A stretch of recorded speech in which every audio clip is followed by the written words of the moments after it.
હોવાની ઘટના સામે આવી છે। વડોદરા ફાયર એન્ડ ઇમરજન્સી વિભાગને ગત મોડી રાત્રે શહેરના સિંધવાઈ માતા રોડ પ્રતાપનગરમાં આવેલ ટીવીએસ શોરૂમમાં આગ લાગી હોવાનો કોલ મળ્યો હતો। આ બનાવની જાણ થતાં જ ફાયર વિભાગની 10 ગાડીઓ તાત્કાલિક ઘટના સ્થળે દોડી ગઈ હતી। ફાયર વિભાગના જવાનોએ 3 કલાકથી વધુની ભારે જહેમત બાદ આગ પર કાબૂ મેળવ્યો હતો। શોરૂમના માલિક ઉજ્જવલ તલાટીએ જણાવ્યું કે અમારા શોરૂમમાં 125 જેટલા નવા ટુ વ્હીલર અને સર્વિસમાં આવેલા લોકોના 125 ટુ વ્હીલર એમ 250 જેટલા ટુ વ્હીલર મળીને ખાખ થઈ ગયા છે।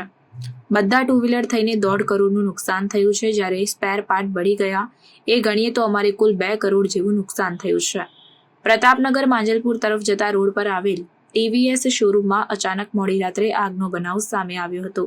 આ આગે વિકરાળ સ્વરૂપ ધારણ કરતા ફાયર એન્ડ ઇમરજન્સી વિભાગની વિવિધ ફાયર સ્ટેશનની 10 જેટલી ગાડીઓ બોલાવવાની ફરજ પડી હતી અને 3 કલાકથી વધુ સમયની ભારે જહેમત બાદ આગ પર કાબૂ મેળવ્યો હતો। આ આગે વિકરાળ સ્વરૂપ ધારણ કરતા શોરૂમમાં રહેલી બાઇક, સ્કૂટર અને બેટરીવાળી ગાડીઓ બળીને ખાખ થઈ ગઈ હતી। ફાયર વિભાગે આપેલા આંકડા મુજબ શોરૂમમાં 1.5 કરોડથી વધુનું નુકસાન થયું છે। પાછળ એના મમ્મીનો ફોન આવ્યો કે ભાઈ તમે અહીંયા આપણે ત્યાં આગ લાગી છે, એટલે મેં તરત જ જે ફાયર બ્રિગેડ છે એમને ફોન કર્યો અને આ જે એમને જે દેખરેખ કરે છે હર્ષભાઈ એમને કોલ લગાડાયો અને જે બી કરવાનું હતી કામગીરી એ પોલીસવાળા આવી ગયા, ફાયર બ્રિગેડ આવી ગઈ, જીબીમાં ફોન કરીને અમે લાઇટો બંધ કરાવી દીધી અને એ વધારે પડતું નુકસાન ના થાય અને જે થાય એ બધા સચવાઈ જાય।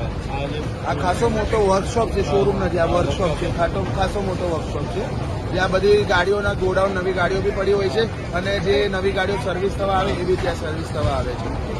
હાલ કેવી પરિસ્થિતિ અહીંયા જોવા મળી રહી છે? હાલ બહુ ખરાબ પરિસ્થિતિ જોઈ રહ્યા છે। આગળનું આખું પણ ફાયર બ્રિગેડ વાળાએ કંટ્રોલમાં લઈ લીધું છે, પણ પાછળ ખાસી બધી આગ છે એટલે પાછળના જે ગોરુકુલ રેસિડેન્સી છે ત્યાં બી આપણે લોકોએ જઈને બધા લાઇટો બંધ કરી દીધી અને લોકોને ફ્લેટમાંથી બહાર કઢાવડાવી દીધું છે। 100 ગાડી નવી છે અને 100 ગાડી જૂની છે।